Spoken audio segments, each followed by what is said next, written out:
L'école pour mauvaise conduite. Le whisky me descend dans l'estomac comme un feu sacré. La seule chose à faire, c'est de tout dire à Blanche, comme ça, simplement. Je n'ai qu'à composer le numéro et dire...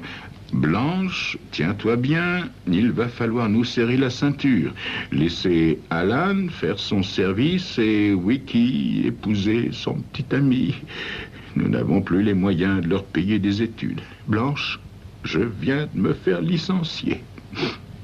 C'est ça. C'est la seule chose à faire. Faut que je dise ça comme ça. Je repose mon verre et regarde autour de moi en quête d'un téléphone. Je repère une cabine sur le trottoir d'en face et je fonce, laissant ma serviette sur le tabouret. Le barman me rappelle à l'ordre. Cet imbécile croit que je vais partir sans payer. Alors je commande un autre whisky de mon ton de cadre le plus autoritaire. Pour après mon coup de téléphone. Même cette perspective ne suffit pas à me remonter le moral. Croyez-moi, quand on discute avec Blanche, on a sacrément besoin d'avoir le moral. J'ai oublié jusqu'à mon numéro. Je finis par m'en souvenir et je le compose sur le cadran. Blanche me répond gaillardement, comme à son habitude. Elle a une façon d'entamer les débats par un « ça va, pas d'histoire, au fait !» Je me racle la gorge et je dis « Blanche, tiens-toi bien, je me tiens toujours bien !» réplique-t-elle d'une voix qui coupe comme un hachoir. « Mais dépêche-toi, la réunion du comité m'attend. » Blanche, il va falloir nous serrer la ceinture. Comment ça, nous serrer la ceinture? Clac. J'ai raccroché. Oui, j'ai raccroché. Puis, une minute plus tard, environ, j'essaie de rappeler. Je laisse sonner 8 fois. Dans le vide. Alors je retourne au bar, ruminer quelques sombres pensées. Ma chère Blanche est une femme très occupée. Cheville ouvrière de notre localité, elle préside des comités, rédige des pétitions, s'occupe de toutes les campagnes et œuvres de charité possibles et imaginables. C'est une excellente mère pour notre fils Alan, passionné de graffiti, qui prend un malin plaisir à rater ses études, et pour notre fille Wiki, qui vit à Berkeley avec une espèce de clodo. Moi, Blanche ne m'écoute pas. Jamais. C'est son gros défaut. Elle ne m'écoute jamais. Le gars triste à l'autre bout du bar est parti. J'ai cette idée loufoque qu'il a vraiment plongé dans son verre et que le barman l'a fait disparaître avec l'eau en rinçant son verre. Après ce second whisky de la matinée, je me sens un peu pompette. Voyez, et très déprimé. Je veux bavarder avec le barman. Alors je lui demande, qu'est-ce que vous pensez d'un type qui s'est ruiné la santé pour la même maison pendant plus de 20 ans et qui, le jour où la boîte est rachetée, se fait balancer à coups de pied dans le derrière? Pas grand-chose, réplique le barman en se croisant les bras sans me regarder. Sans m'écouter non plus, d'ailleurs. J'insiste avec un bref topo sur les réductions de mon train de vie. Bof, me répond le barman en bâillant. Il est midi à présent. Au moment précis où l'aiguille passe le 12, la porte du bar s'ouvre d'un coup pour laisser entrer une flopée d'employés affamés. Le barman commence à s'agiter comme on renaît à la vie. Je laisse 2 billets sur le comptoir et ressors au soleil en emportant ma serviette. À présent, les rues sont pleines de salariés pressés de manger. Je leur emboîte le pas avec le sentiment d'être un étranger. Vous voyez, je me retrouve dans une queue qui défile devant le comptoir d'un self-service. Une petite dactylo, bien roulée d'ailleurs, se tient devant moi. Je pense que c'est une dactylo parce qu'elle ressemble à celle de ma boîte que je connaissais si bien il y a encore 1h30. Elle a l'air de chercher quelqu'un, se trémoussant dans la file pour regarder tantôt à gauche, tantôt à droite. Je lui souris, elle me sourit en retour. Vous attendez quelqu'un? Je demande. Oui, ma copine. Là, je souris intérieurement. Vous n'avez pas remarqué? Les jeunes filles attendent toujours une copine. Le truc classique, quoi.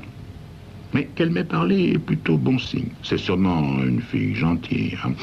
J'entre en matière d'une façon abrupte. Il faut dire que la fille, à présent, avance vite. Moi aussi, vous savez, j'ai été employé. Elle me regarde d'un œil ahuri. Je continue. Oui, on m'a licencié ce matin. Comme ça, dis-je en faisant claquer mes doigts. Ce qui n'est pas vraiment une réussite parce que j'ai jamais été très adroit de la main gauche et la main droite tient le plateau. Voyez-vous, ça faisait 20 ans que j'étais dans cette boîte et le nouveau directeur... Julia, je suis là! Crie ma dactylo, tandis qu'une autre petite, bien en chair, se propulse en avant. Dites, monsieur, est-ce que ça vous ennuierait de laisser passer ma copine? Nous n'avons qu'une heure pour déjeuner, vous savez. Me voici de nouveau sur la touche. Vous savez ce qu'on ressent dans des cas comme ça, inspecteur Mallory? On a véritablement l'impression de n'être rien. Rien du tout. Personne ne fait attention à vous. Personne ne vous écoute. 5 minutes plus tard, je suis de nouveau dans une cabine téléphonique.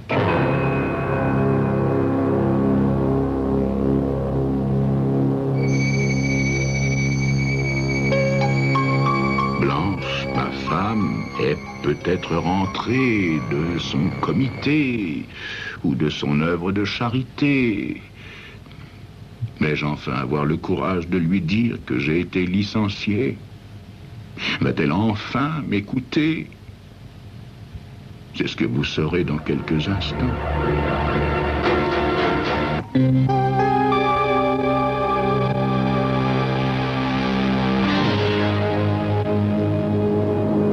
Oui, je vais rappeler ma femme, Blanche, ma chère épouse, qui m'a donné 2 beaux enfants. Un militant aux cheveux longs et une détraquée aux cheveux courts. Si je la supplie, j'obtiendrai bien d'elle un peu de manne charitable, pour peu que j'arrive à placer un mot dans la conversation, et surtout, pour peu qu'elle m'écoute. Après quelques tâtonnements, je compose le bon numéro. À Sunrise Hills, où chaque maison a au moins 3 salles de bain et une piscine à l'arrière, le téléphone sonne et ressonne. 11 fois en tout. Mais Blanche doit être sortie. En tous les cas, elle ne répond pas. Il est 1h30 de l'après-midi et je suis à présent sans emploi depuis 2h30. Une éternité. Des femmes, descendues en ville faire leurs courses, encombrent les trottoirs. Elles me font penser à Blanche, ma délicieuse épouse, avec leurs mentons tendus en avant, leurs mâchoires volontaires, se frayant un passage à travers la foule. Blanche, ma chère Blanche, mon doux, mon souriant rouleau compresseur de femme. Peut-être viendra-t-elle à mon secours, peut-être regonflera-t-elle encore une fois mon amour propre. Peut-être me rendra-t-elle ma dignité, pour l'instant au 15e sous-sol. Plaqué contre la vitrine d'un grand magasin où je me fais bousculer, je pense à Blanche et à sa foi à renverser les montagnes. C'est elle qui m'a poussé à aller toujours plus haut, toujours plus loin, jusqu'à ce poste de directeur. Elle me comprendra, elle m'encouragera. Elle a bien réussi à comprendre notre fils contestataire et notre fille totalement amorale. L'espoir revenu, je me redresse contre la glace. Il est 2 heures. Ça fait déjà 3 heures que je suis sans travail. Autour de moi, chacun va qu'à ses occupations. Je traverse en diagonale le large trottoir pour marcher près de la chaussée, toujours cramponné à ma serviette. Un peu plus loin, je trouve ce que je cherchais, une cabine téléphonique. J'entre et, après avoir repoussé le battant, je compose mon numéro à toute vitesse. Mais, passé les 2 premiers chiffres, j'ai la tête aussi vide que ma fiche de paie.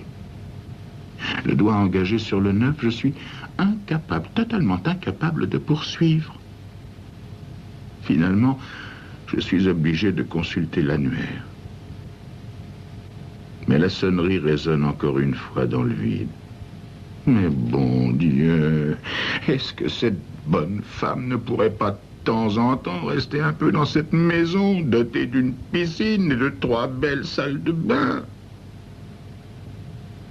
Dans ma colère, j'ai oublié ma serviette. Je retourne sur mes pas, la récupérer. On dirait qu'elle contient des briques.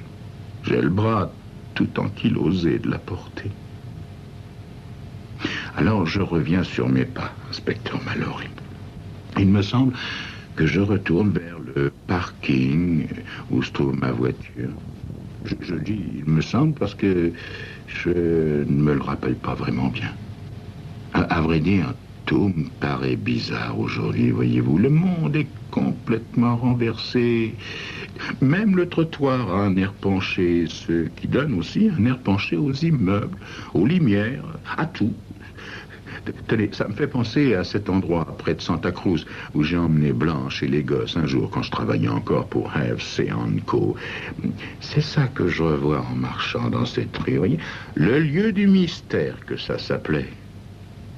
Ça me fait une sensation effrayante au creux de l'estomac. Vous ne trouvez pas que le monde a changé, inspecteur Mallory? Non, je veux dire, les gens n'écoutent plus. Ils font plus attention à rien. Toujours est-il que je trouve un nouveau bar, ce qui tombe bien parce que j'ai vraiment besoin d'un verre. Je rencontre là une fille quelque peu éméchée à qui j'offre un verre et à qui je tente de raconter mes malheurs. Mais elle ne m'écoute pas. Non. Tout ce qui l'intéresse, c'est de me raconter son histoire. Il a juré qu'il réglerait la question avec elle. Sa femme, je veux dire, hein. Il a dit qu'il lui dirait tout à propos de moi. Tu ferais bien, que je lui ai répondu. Tu feras bien de le faire aujourd'hui, sans ça. Pour ma part, moi, j'essaie d'expliquer. J'ai donné 20 années de ma vie à cette boîte. 20 années de mon existence. Je suis parti de rien, du bas de l'échelle. Elle me coupe la parole. Vous savez ce qu'il a dit? Il a dit... Ça a été les meilleurs jours de ma vie, Poulette. Parce qu'il m'appelait Poulette. Il n'a jamais appelé sa femme Poulette, ça c'est sûr. Je lève 2 doigts à l'adresse du barman. Il lève les sourcils et nous retire nos verres au moment où elle décrète « Une femme a besoin de sécurité. C'est ça dont elle a besoin. » Le barman pousse devant nous 2 autres verres, tandis que je réponds « Absolument, mademoiselle. » La sécurité. D'ailleurs, la sécurité, je croyais que je l'avais. Et puis, ce type, Menam, m'a pris par les épaules et il m'a dit « Ralphie !» hurle la fille en sautant de son tabouret dans les bras d'un type du genre cadre grisonnant qui l'entraîne vers le restaurant. La salle du café penche, inspecteur Mallory, elle penche comme le trottoir tout à l'heure dehors. En tendant le cou, je vide mon verre, puis celui de Poulette. Je descends du tabouret et je me dirige vers la porte en tanguant un peu. Je me souviens de ma serviette juste au moment où je vais pour pousser le battant. Alors, je fais demi-tour et repars la chercher. Ça tangue toujours. Enfin, je ressors dans le soleil à présent recouvert d'un épais brouillard. Il est 3h15 à ce moment-là. Juste 4h15 depuis le commencement. Je vous remercie vraiment d'écouter avec tant d'attention, inspecteur Mallory. Vraiment. Si seulement quelqu'un m'avait écouté plus tôt, si seulement Blanche, ma femme, m'avait écouté. Ensuite, je marche dans une rue complètement inconnue jusqu'à ce que je tombe sur le parking de FC Co. Là, je trouve ma voiture, je balance ma lourde serviette dedans et je reste à récupérer comme ça, derrière le volant. Je reste là un bon moment, vous savez, un quart d'heure exactement, oui. Puis je mets en marche et je prends la direction de l'autoroute. Je suis la route entre les lampadaires avec leurs piliers de briques pour entrer dans le garage à 2 places où je me gare à côté d'un espace vide, pensant que Blanche est toujours sortie en train de faire je ne sais quoi avec je ne sais qui. Je consulte ma montre. Il est 4h30 à l'heure. 5h30 après mon exécution. Je soupire et je descends de voiture. Je fais le tour du garage et c'est là que Lila, notre gros Danois, me saute dessus. Je tombe sur le dos. Je sens son souffle chaud contre ma gorge pendant qu'il grogne. Oui, il faut que je vous dise, inspecteur Mallory, Lila ne m'a jamais beaucoup aimé. Remarquez, c'est réciproque, hein? Mais j'arrive à le calmer et à me dégager de ses énormes papates. Je me relève prudemment, d'abord sur les genoux et puis sur les pieds. Lila a atteint son but en montrant qui est le patron ici. Il s'éloigne entre-temps gaiement. Alors, je me souviens de ma serviette. Et encore tout secoué, je retourne en titubant vers le garage. Je prends ma serviette dans la voiture et je me rends toujours titubant dans la maison.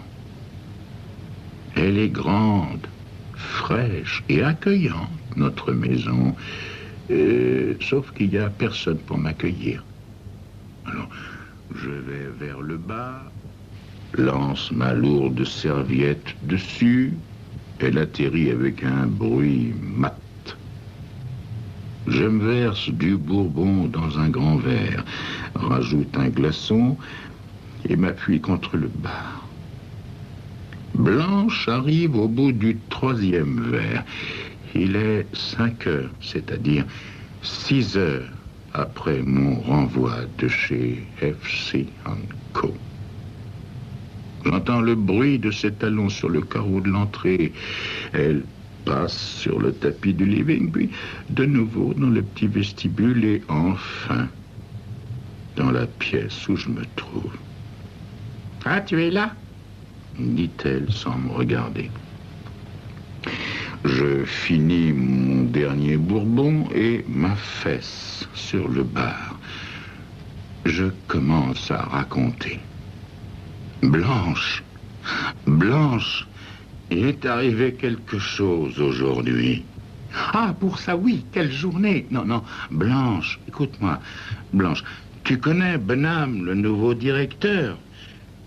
Au lieu de me répondre, Blanche commence à me raconter son histoire. Non, écoute-moi, Blanche. Eh bien, Benham m'a appelé dans son bureau. Je m'y attendais pas du tout, Blanche, hein. J'y avais jamais pensé. Après 20 ans de bons et loyaux services, après l'avoir aidé à faire la fusion et tout, Blanche continuait à parler sans m'écouter, sans me regarder. Il a dit que j'étais licencié, Blanche. Il a dit qu'on n'avait plus besoin de moi, Blanche. Après 20 ans... Blanche, écoute-moi, Blanche. J'essaie désespérément de me faire entendre, mais la pièce penche complètement, inspecteur Mallory, complètement, comme les rues avant, comme le bar. Ça penche et puis ça se met à tourner. Quand tout se remet d'aplomb, finalement, je suis penché sur Blanche, qui gît, immobile comme la mort, sur le sol. Ses grands yeux bleus ouverts qui ne voient plus rien. Ma serviette à côté d'elle. Je me retourne et je traverse la pièce pour atteindre le téléphone. Je décroche le récepteur Cette fois, j'ai pas de problème pour composer le numéro, inspecteur. Celui de la police s'affiche sur mon poste à côté de celui des pompiers, vous savez. Ils vont m'écouter, j'en suis sûr. J'en suis sûr. Et vous m'avez écouté, inspecteur Mallory. Vous m'avez écouté avec beaucoup d'attention, vraiment. Et je vous en remercie.